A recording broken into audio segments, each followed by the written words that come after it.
पूर्ववासियों में अशुभ चर्चा की कथा। जब अयोध्या में शासन करते हुए बहुत समय बीत गया, तब एक दिन रामचंद्र जी सीता के गर्भवती होने का समाचार पाकर अत्यंत प्रसन्न हुए। वे सीता से बोले, विदेहनंदिनी, अब तुम शीघ्र इक्ष्वाकुवंश को पुत्र रत्न प्रदान करोगी। इस समय तुम्हारी क्या इच्छा है? मैं तुम्हारा मनोरथ अवश्य पूरा करूंगा। तुम निःसंकोच होकर अपने मन की बात कहो। पति के मृदु वचन सुनकर सीताजी मुस्कुराकर बोली, स्वामी, मेरी इच्छा एक बार उन पवित्र तपोवनों को देखने की हो रही है। मैं कुछ समय उन महर्षि तपस्वियों के पास रहना चाहती हूँ जो कंदमूल फल खाकर गंगा के तट पर तपस्या करते हैं। कम से कम एक रात्रि वहां निवास करके मैं उन्हें उग्र तपस्या करते देखना चाहती हूँ। इस समय यही मेरी अभिलाषा है। हृदयेश्वरी की अभिलाषा जानकर रघुनंदन बोले, सीते, तुम्हारी अभिलाषा मैं अवश्य पूरी करूंगा। तुम निश्चिंत रहो। कल प्रातःकाल ही मैं तुम्हें गंगा तटवासी ऋषियों के आश्रम की ओर भेजने की व्यवस्था करा दूंगा।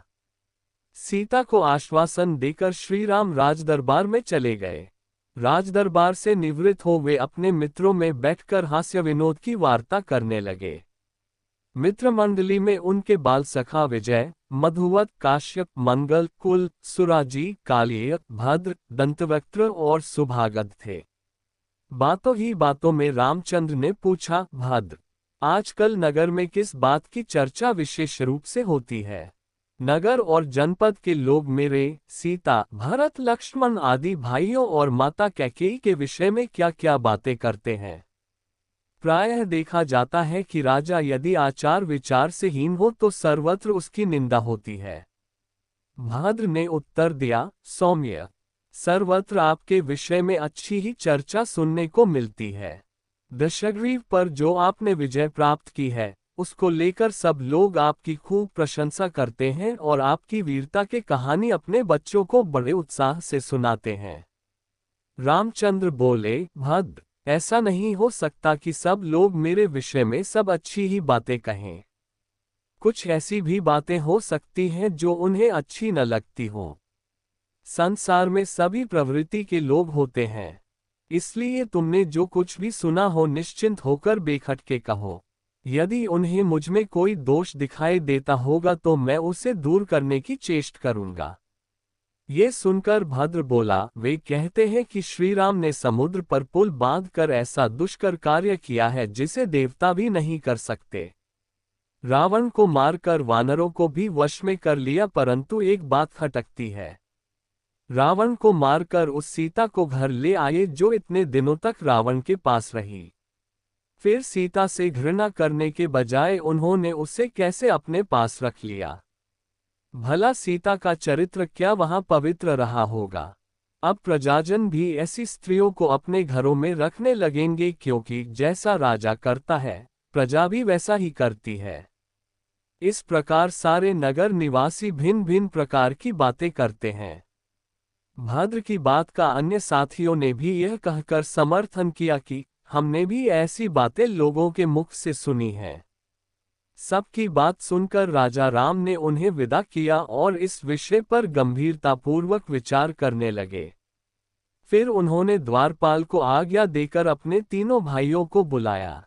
भाइयों ने आकर उन्हें सादर प्रणाम किया और देखा श्रीराम बहुत उदास है तथा उनके नेत्रों में आंसू डबडबा रहे हैं। श्रीराम ने बड़े आदर से अपने भाइयों को अपने पास बिठाकर कहा, बंधुओं, मैंने तुम्हें इसलिए बुलाया है कि मैं तुम्हें उस चर्चा की जानकारी दे दूं जो पूर्ववासियों में मेरे और सीता के विषय में चल रही है। उनमें सीता के चरित्र के विषय में घोर अपवाद फैला हुआ है और मेरे विषय में भी उनके मन में घृणा के भाव हैं।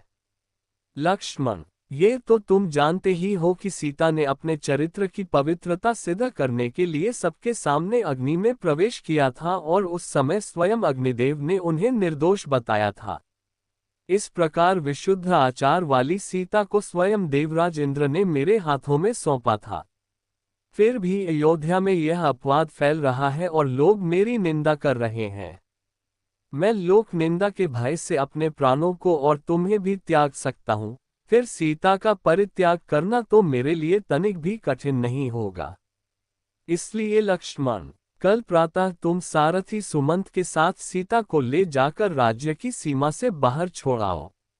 गंगा के उस पार तमसा के तट पर महर्षि वाल्मीकि का आश्रम है, उसके निकट उन्हें छोड़कर लौट आना।